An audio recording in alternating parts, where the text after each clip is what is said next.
Today, we are going to be talking about something super important, and this is something that impacts rural markets as well as city markets. And it's what to do when you are a practice that has a lot of Medicaid patients around you, but you don't want more Medicaid patients. You either don't accept it or you don't want any more of them, right? And so this is a big problem. It's really hard to deal with. There is no perfect answer, I'll just tell you that, but there are some things that you can do to help with this and attract the kind of patients that you want. I think of rural areas. I've worked in like Kentucky, places like that out in the sticks. Also in cities like Brooklyn, places like that. Some of these places, upwards of 50 to 60% of people are on Medicaid. And when an office says, hey, I don't want Medicaid, what do you actually do about that? Now, the first thing that you have to realize is there's not a lot you can do to stop these people from finding you. And what I mean by that is most people in dental, when they're searching the patients, they're actually looking for keywords like dentist. It's kind of like searching mechanic.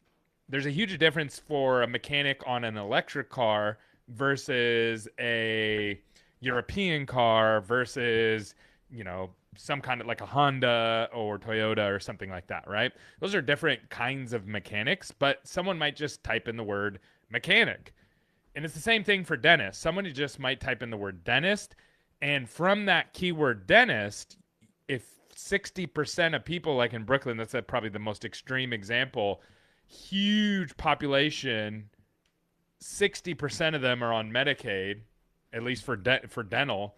And so that means 60% of your traffic right off the bat is going to be Medicaid patients. Now, what some offices try to do is they say, okay, we don't want Medicaid patients, but try to win them over and try to get them in. I've never seen that work. Now, I'm not saying it can't work. I've never seen it work because when the patient comes in, they're not happy.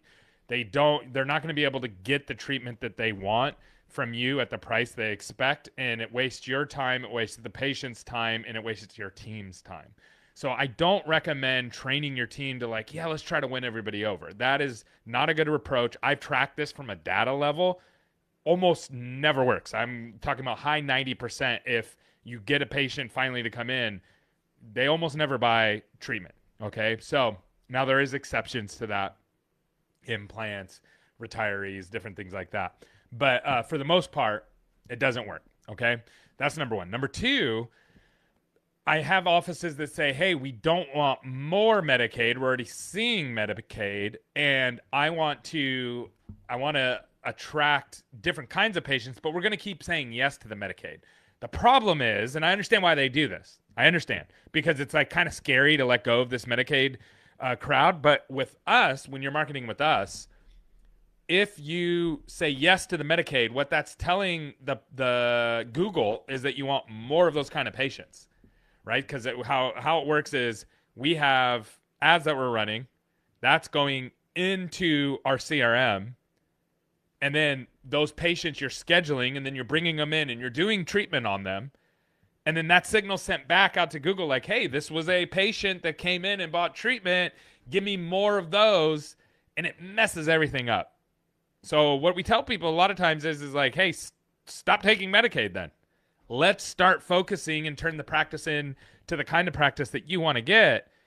But you can't have your cake and eat it too. It's really hard to do that. You just exponentially make it that much harder. So one of the rules is kind of bite the bullet and figure out, okay, let's focus on the kind of patients that we actually want, not the ones that we're getting.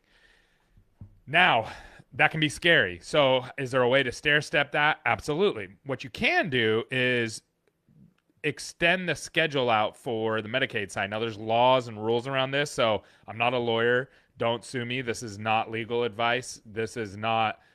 This is purely marketing advice. Okay. But if you say, hey, Medicaid patients are going to be seen on these days and these times, then you can begin to push those patients out further, and then that gives you more capacity for the kind of patients that you want to see. Again, I don't know the rules on this. I am not a lawyer, and I'm not giving you legal advice. So very, very important. The other thing that you can do is you can start to focus on different kinds of treatment. to work around this as well. So, as an example, if someone has a dental emergency and you happen to be open when others aren't, you're open on Fridays or you open in the evenings or the mornings and no one else is in your market, it doesn't really matter what insurance people have. You're going to get treatment right away from that. So that's another like angle that you can take. I don't recommend that as much. It's not as good as the hygiene model. The hygiene model is get people in on your hygiene schedule. They love what you're doing, and then you push them to treatment, and they come back every 6 months, and eventually they turn into patient referrals and things like that. That's the growth engine. Emergencies don't provide the same level of growth engine, but they do provide different opportunities that way. The other thing you can do is just get a boatload of Google reviews, and that kind of fixes a lot of things because you are automatically going to get the cream of the crop of everybody doing any Google search in your area. You will still get all the Medicaid calls like what we talked about, but then you can begin to weed, not accept Medicaid and focus on the type of patients that you want. So there are different approaches to this. It is not simple, as I told you at the top of the hour. The best thing you can do is just go hyper focus on the type of patients that you want and stop the other kind of patients. But everybody has different markets, different things that they're dealing with, and it gets tricky when everybody's mixed together. When you have high income, Medicaid, different kinds of patients all mixed together, it's hard. So now there are some markets, like California is an easier market when it comes to this kind of stuff, because typically it's like all the patients that you want are in a little pocket and all the patients that you don't want are in another pocket, because we're a little more spread out in California. I live out here. When you go into New Jersey, Brooklyn, these areas, everybody's kind of smashed together. When you go into some of these rural areas, like I said, Kentucky and some of these other ones in the South, New Orleans is another one, Louisiana, those you have all these people and you have high income, low income, and everybody kind of mixed together, and there's no way to really target it, or it's much harder to target than say in California or places like that. So anyways, if you want help with that, figuring that out, there's no simple answer, as you can tell.